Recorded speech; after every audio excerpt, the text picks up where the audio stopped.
प्यारे बच्चों, very very good afternoon. Whenever you are seeing the lecture, feel must be like morning.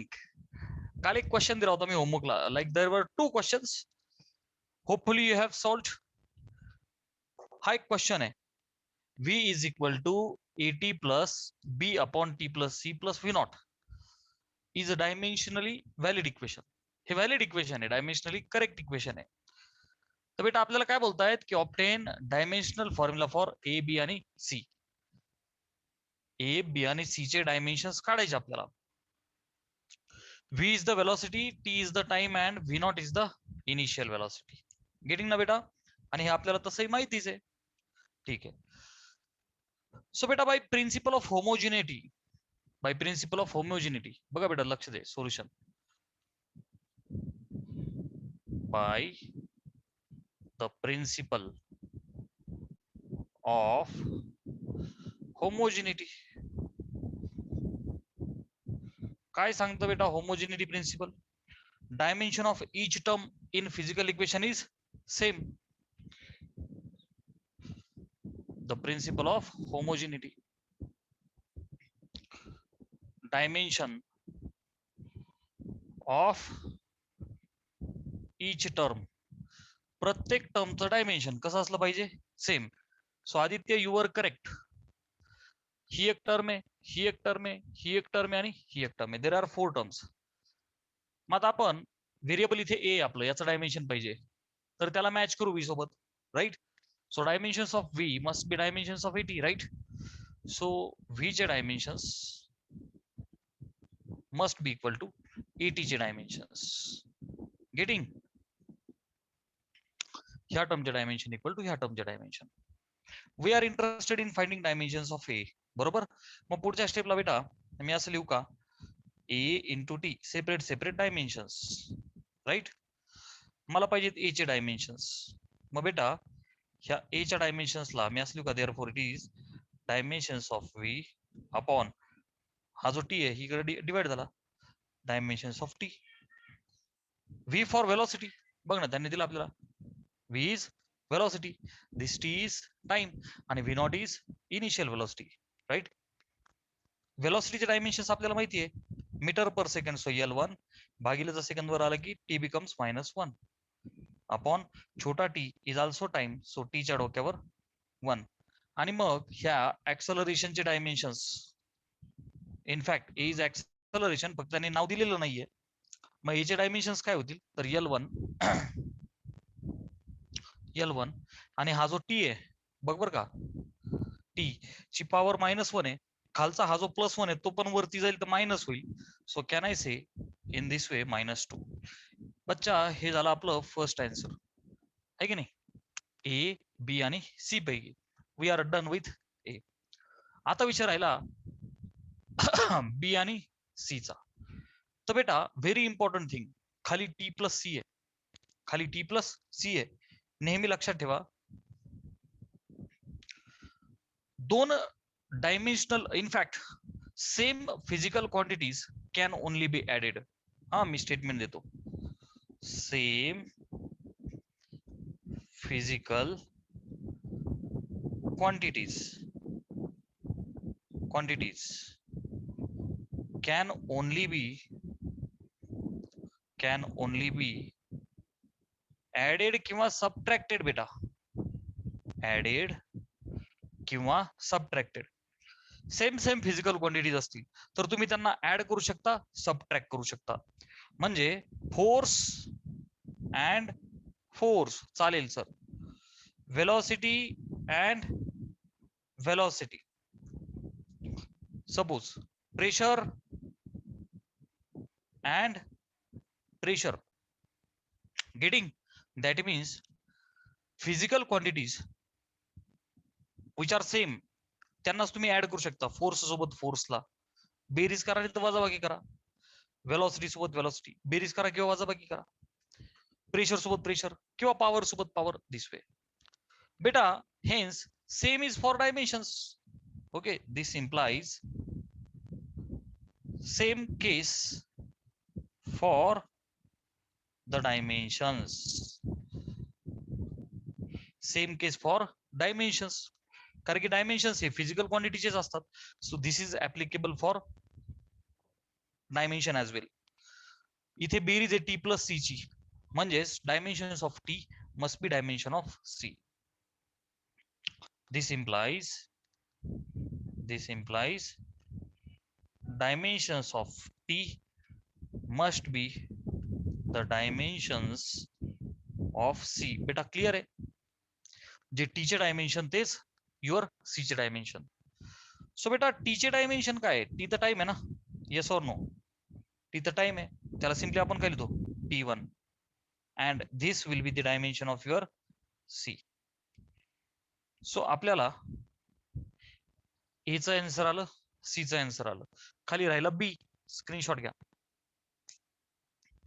ठीक आहे. आता I am interested in finding the dimension of this B. Okay, आता B चे dimension find करायचे मला, काही अडचण नाही. मला सांग बेटा, as far as principle of homogeneity is concerned, dimension of each term must be same. So it is very obvious की डायमेन्शन ऑफ v, कारण की आपल्याला v चे माहिती आहे ना, तेच याचे तेच याचे तेच याचे, राईट? सो मी असं म्हणू का बेटा, dimension of v must be equal to dimension of b upon T plus C, right? मला पाहिजे डायमेन्शन ऑफ बी. सो बेटा dimension of v into dimension of t plus c are the dimensions of b. Okay, velocity आहे, dimension आपण काढलो होतं आता, L1 t minus 1, हे t plus c, जे डायमेन्शन t चे तेच डायमेन्शन c चे, that's why they are added. आणि t फॉर टाइम. सो आताच आपण पाहिलं की t चं डायमेन्शन 1 आहे बेटा, right? This is equal to the dimension of b. So बेटा देअरफॉर ह्या बी चे डायमेन्शन्स फायनली काय लिहू शकतो आपण, बघ ना, लेंथ च्या डोक्यावर 1 आणि हा जो टाइम आहे -1 आणि +1, दे विल कॅन्सल आउट ना बेटा. सो संपला विषय. -1 + 1 0, anything raise to 0 is 1. So dimension of B are only L1. Screenshot घ्या. आदित्य कॉन्सेप्ट क्लिअर झाली? कॉन्सेप्ट क्लिअर झाली आता एकदम? One another beautiful question we will take on the uses of the dimensions. आपण जे 2 यूज पाहिले त्यापैकी हा एक होता, काय? To check the correctness of the physical quantity. प्रत्येक टर्मचं डायमेन्शन सेम की त्याचा वापर केला आपण आणि हे आन्सर फाइंड केलं. आता आपण एक असा क्वेश्चन घेऊ, जसं मी काल kinetic energy time period of simple pendulum वाला क्वेश्चन घेतला होता, तसा one another question we will take to establish the relationship. Assume that question is, assume that speed of sound in air, speed v of the sound in air depends upon pressure, depends on the pressure P and density of air, and density denoted by rho of air, and they are saying obtain expression of speed of sound, obtain the expression for speed of sound. With feel we will understand आणि relationship establish करू. इथे काय म्हणतात आपल्याला, speed of sound in air, हवेमध्ये जो speed आहे, जसं की मी बोलतोय तुम्ही ऐकताय, तुम्ही आता मोबाईल मध्ये पाहत असाल तर माझा जो आवाज आहे तो इलेक्ट्रोमॅग्नेटिक, आता इनफॅक्ट इलेक्ट्रोमॅग्नेटिक वेव्हच्या थ्रू हे सगळं ट्रान्समिशन होतंय, वे आर कम्युनिकेटिंग. माझा आवाज तुमच्यापर्यंत पोहोचतोय, तुमच्या कानापर्यंत पोहोचण्यासाठी अवतीभोवती काय एअर आहे, किंवा आपण ऑफलाईन क्लासमध्ये असू, आवाज येतो, तुम्ही टीव्ही पाहताय, गाणे ऐकताय, आवाज तुमच्यापर्यंत येतो. तर हा जो आवाज आहे हा काही फॅक्टर्स वरती डिपेंड आहे. बघ ना, एअर मध्ये म्हणण्यापेक्षा एअर किती डेन्स आहे, तुमचा जो मीडियम आहे तो किती डेन्स आहे त्यावरती डिपेंडंट आहे. समजा एअर मध्ये खूप ज्यादा मिक्सचर आहे, खूप ज्यादा मिक्सचर आहे, एअर खूप ज्यादा घन आहे, एकदम घनदाट आहे, असं असेल, दाट असेल, तर मग आवाज ऐकू यायला थोडासा वेळ लागेल, डिस्टर्बन्स वाढेल. जितकी एअर डेन्स असेल तितका आवाज कमी येईल ना. म्हणजे आवाज हा डेन्सिटीवर डिपेंडेंट आहे. आणि अर्थात प्रेशर सेम सिच्युएशन, जितका प्रेशर ज्यादा तितकी अडचण ज्यादा, जितका प्रेशर कमी तितकी डेन्सिटी कमी. या गोष्टी पुढे पुढे आपण एकदम डिटेल मध्ये शिकू. Fluids, mechanical properties of fluid special chapter आहे. तर बेटा रिलेशनशिप इस्टॅब्लिश करायचंय. मला एक गोष्ट माहिती की स्पीड या दोघांवरती डिपेंडंट आहे बेटा, प्रेशर आणि डेन्सिटी. मग मी काय म्हणतो की स्पीड ऑफ एअर, ओके, हा जो माझा स्पीड आहे, स्पीड हा काहीतरी प्रोपोर्शनल आहे प्रेशरला. ओके बेटा, याची काहीतरी प्रोपोर्शनॅलिटी आहे विथ प्रेशर. सो बेटा मी असं म्हणू का की V is proportional to pressure, आणि ती पॉवर मला माहित नाही, तर मी एक व्हेरिएबल टाकू का एक्स.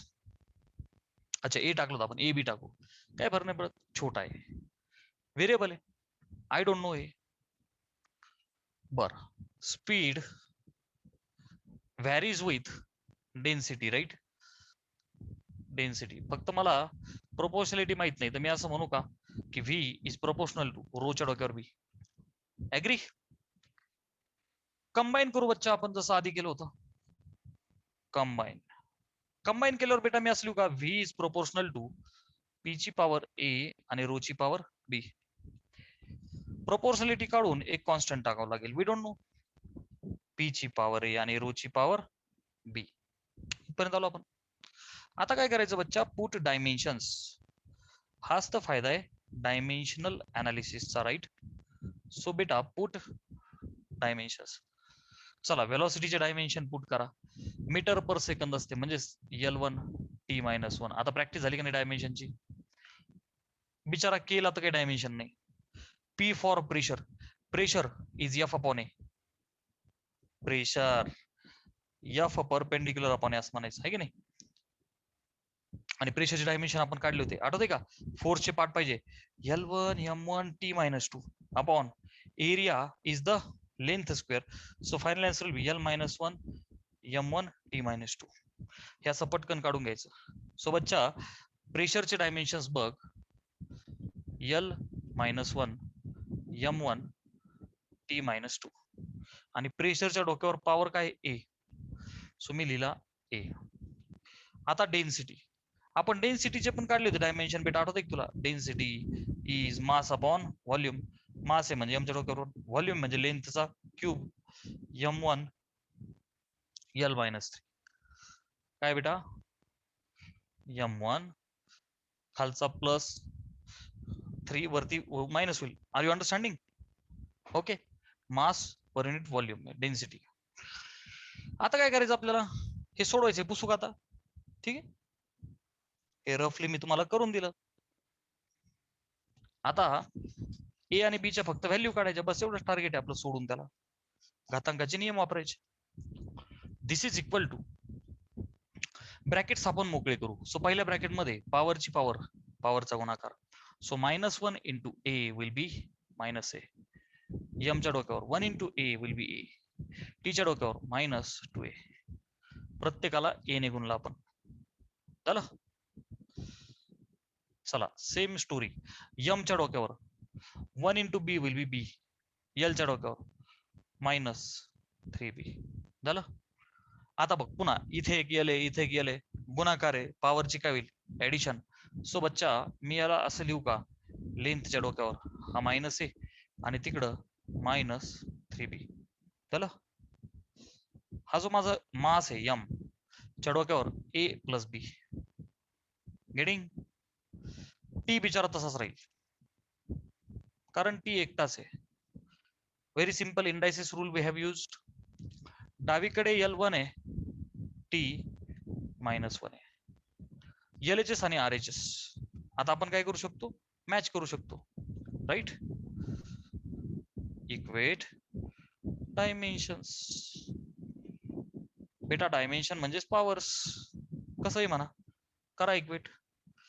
इकडचा एल इकडचा एल, इथे डोक्यावर काय बच्चा -a -3b, इथल्या एलच्या डोक्यावर काय 1. कॅन आय से बेटा दिस is my equation number 1.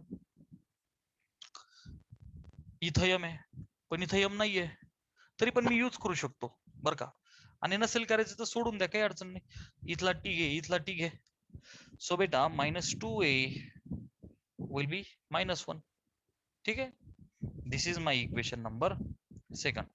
So beta minus minus will become plus. So 2a is 1. So beta a will be 1/2. भेटला a? Yes sir. भेटलेला आहे 1 मध्ये टाकून देऊया, मग आपल्याला काय भेटेल b. So put in first. 1 मध्ये टाकला तर काय होईल बेटा -1/2 minus 3b equal to 1. आता हा जो -3b, we are interested in 3b, so -3b पलीकडे गेला तर काय होईल बेटा, असं लिहितो मी -1/2 -1 विल बी 3b. तिकडचा अलीकडे आणला मायनस झाला, अलीकडचा -3b पलीकडे प्लस झाला. क्रॉस मल्टिप्लाय करा, -1 -2 -3/2 will be 3b. 3 3 cancelled. So बेटा बी किती आला -1/2. सो फायनली ए आणि बी आपल्याला आले. स्क्रीनशॉट घ्या, म्हणजे मी हा पार्ट पुसतो. आपण हे मांडलं होतं v is equal to this way, right. So हेच तर पुढे पुटअप करायचं आपल्याला. v is equal to K, पीच्या डोक्यावर ए आणि रोच्या डोक्यावर B, right. Which is K, पीच्या डोक्यावर ए किती आला आपला 1/2, रोच्या डोक्यावर बी किती आला -1/2. म्हणजेच मी याला काय लिहिणार आता, की हा जो 1/2 आहे मी आलो का स्क्वेअर रूट ऑफ पी भागिले हे निगेटिव्ह आहे, so square root of rho फक्त काय घेऊ, खाली घेऊ त्याला -1/2 हा बेटा. सो फायनली के इंटू √p/रो. This was my final answer. समजले Aditya? Please take screenshot of this. है की नाही बेटा, very easy. Yes or no? Now we are going to understand and learn third use of the dimensional analysis. तिसरा important use of dimensional analysis.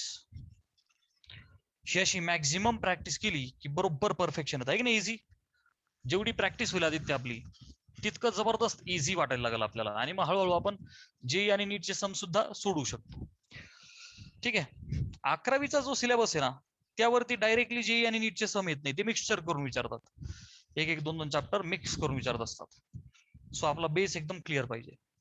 So बेटा uses of dimensions मध्ये तिसरा use आहे uses of dimensions आपण शिकतोय. आणि बेटा ह्याच्यामध्ये तिसरा यूज आहे to find the conversion factor. To find conversion factor कुणामधला बेटा, between SI unit and CGS unit. Okay, conversion factor find करायचा.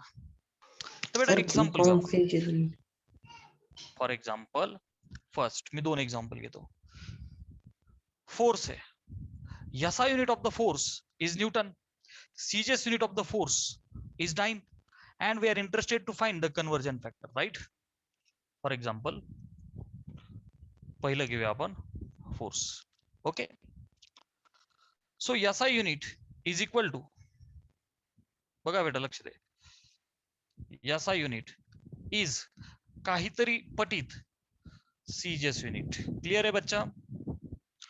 SI unit is x times CGS unit. आपल्याला माहितीच नाही ना, अर्थात आपल्याला पाठ आहे की 1 newton is 10⁵ dine.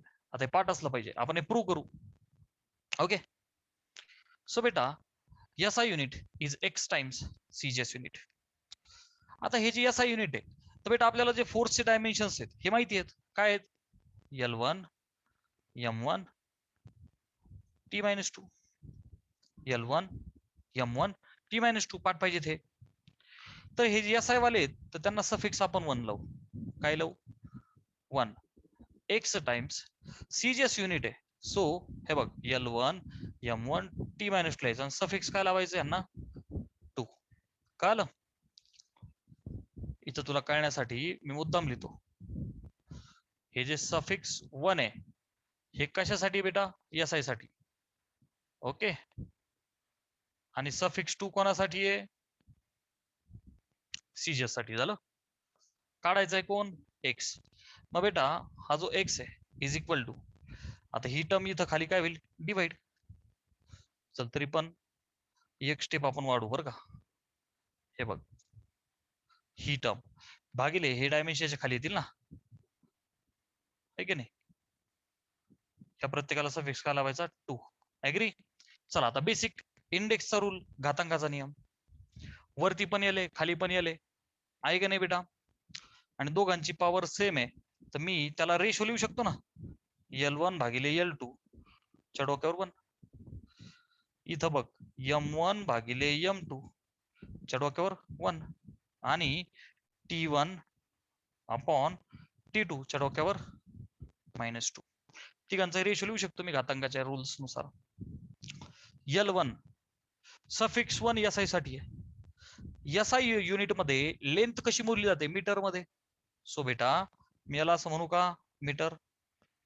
L2 2 is the suffix for CGS, centimetre च्या डोक्यावर 1. चला mass, M for mass. SI मध्ये बघ ना 1 फॉर SI. मास कसं मोजलं जातं बेटा? केजी मध्ये. M2 2 फॉर सीजीएस, बघ ना सेंटीमीटर ग्रॅम सेकंद. ग्रॅम्स डोक्यावर 1, आहे की नाही? मास SI मध्ये केजी आणि सीजीएस मध्ये ग्रॅम्स. व्हेरी इझी बेटा. T फॉर टाइम, जो SI मध्ये पण सेम सीजीएस मध्ये पण सेम. एकटा टाइम असा आहे की जो दोन्हीकडे सेम आहे. राईट? चला पुढे सोडू आपण एक्स साठी. सो बेटा दिस एक्स इज इक्वल टू, आता 1 मीटर म्हणजे किती सेंटीमीटर बेटा? 100. मग मी असं लिहू का? 10⁻² सेंटीमीटर भागिले सेंटीमीटर ऍज इट इज. आणि डोक्यावर काय रे बेटा? 1. तो 1 नाही लिहिलं तरी चालतो. राईट? आता केजी भागिले ग्रॅम, 1 केजी म्हणजे 10⁻³ grams. Yes or no Aditya? 1 kilo म्हणजे 1000 ग्रॅम्स. 1000ला मी 10⁻³ लिहिला. बरं इथे बघ सेकंदला सेकंद कॅन्सल्ड आउट आणि एकाची पॉवर -2. राईट? आता पुढे बघ सेंटीमीटरला सेंटीमीटर गेला, ग्रॅमला ग्रॅम गेला. 10⁻² आणि तिकडं 3. सो 2 आणि 3 किती झाले बेटा? 5. सो 10⁻5. कारण की एकाची पॉवर कितीही असली बेटा ती एकच असते. एकाची पॉवर हा -1 असतं तर मग गोष्ट वेगळी आहे. राईट? एक्स आला 10⁻5. दॅट इज SI युनिट बरं का. म्हणजेच फोर्स.